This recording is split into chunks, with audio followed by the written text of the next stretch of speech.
A new reaction just in tonight from the Pentagon to the tense situation that is playing out in the Ukraine. Not only has our military put all exercises and bilateral meetings with Russia on hold, no big surprise there, but the Defense Department is also publicly calling on the Russians to, quote, de-escalate this crisis. We'll see if those words mean anything to them at this point. National security correspondent Jennifer Griffin joins me now live with this report from Washington. Hey, Jennifer.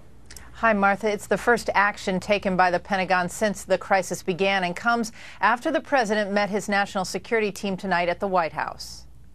What cannot be done is for Russia, with impunity, to put its soldiers on the ground and violate basic principles that are recognized around the world.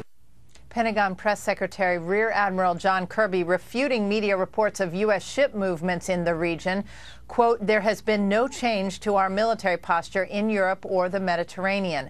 Not so for Russia, which now has 16,000 troops in Crimea, according to Ukrainian defense officials. Putin has ignored warnings from the White House and others, leading to this heated debate at the UN Security Council today. It is a fact that Russia has surrounded or taken over practically all Ukrainian military facilities in Crimea. It is a fact that today Russian jets entered Ukrainian airspace.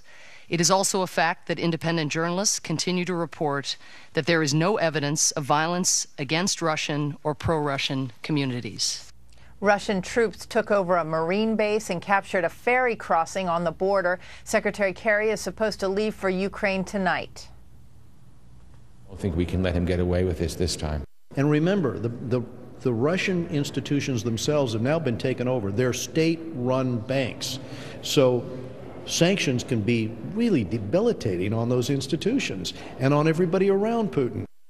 Majority Leader Eric Cantor asked committee chairmen to develop plans to assist the government of the Ukraine and put pressure on Russia, offering the White House whatever tools the president needs to act. We've just heard that the U.S. has also called off upcoming trade talks with Russia. Martha. All right. Jennifer, thank you.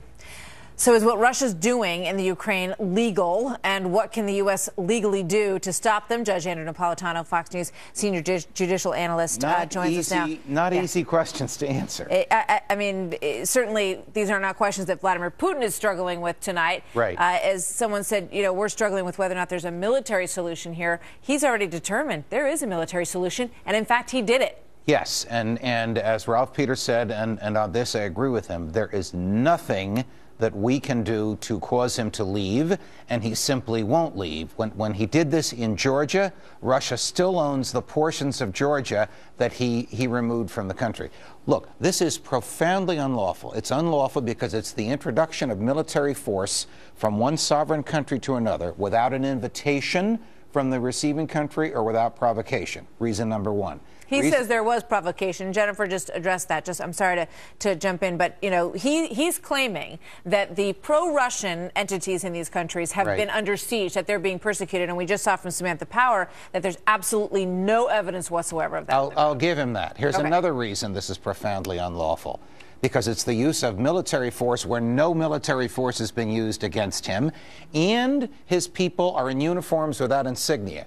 Every one of the 4 Geneva treaties, we call them conventions, requires, in order to receive the protections of the Geneva Conventions, that military forces identify who they are. Not only do these guys not have insignias on, they're wearing black masks. It's as if they're a gang of criminal thugs invading another country. And that's what they are. Profoundly unlawful. Well, what are you going to do? You're going to go to a judge? You're going to get a restraining order? Answer no and no. You're either going to introduce military force, not feasible and not reasonable, or you're just going to have to endure this and go through the process of having an American foreign policy which our adversaries fear and respect, as opposed to one that they know they can roll over.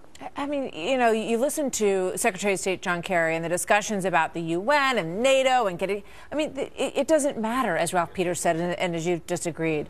I mean, Vladimir Putin could care less about the Geneva Conventions. He doesn't care about any of this. What he wants to do is put back the Russian Empire, put back the Soviet Union. And as you pointed out, we watched the Orange Revolution. They're still ticked off about that, yes, as well as the comments by Victoria Nuland at the State Department, which they were ticked off about as well. Victoria Nuland, who's a Deputy Assistant Secretary of State, made some comments which could fairly be interpreted as meaning that the United States was actively supporting the mobs in the streets that threw out Viktor Yushchenko. That has really agitated Putin, because the Orange Revolution, which is when forces of democracy kicked out forces loyal to Russia 10 years ago, collapsed. Yushchenko, an ex-communist, came in. Then we used the mobs to throw him out. When you use a mob to overthrow a government, you don't know what the response is going to be. The response was instability, weakness, and the Russians moved in. It is now infinitely worse there than before we and our allies over there, Mrs. Nuland admitting it, got rid of Yushchenko. Judge, thank you. Pleasure.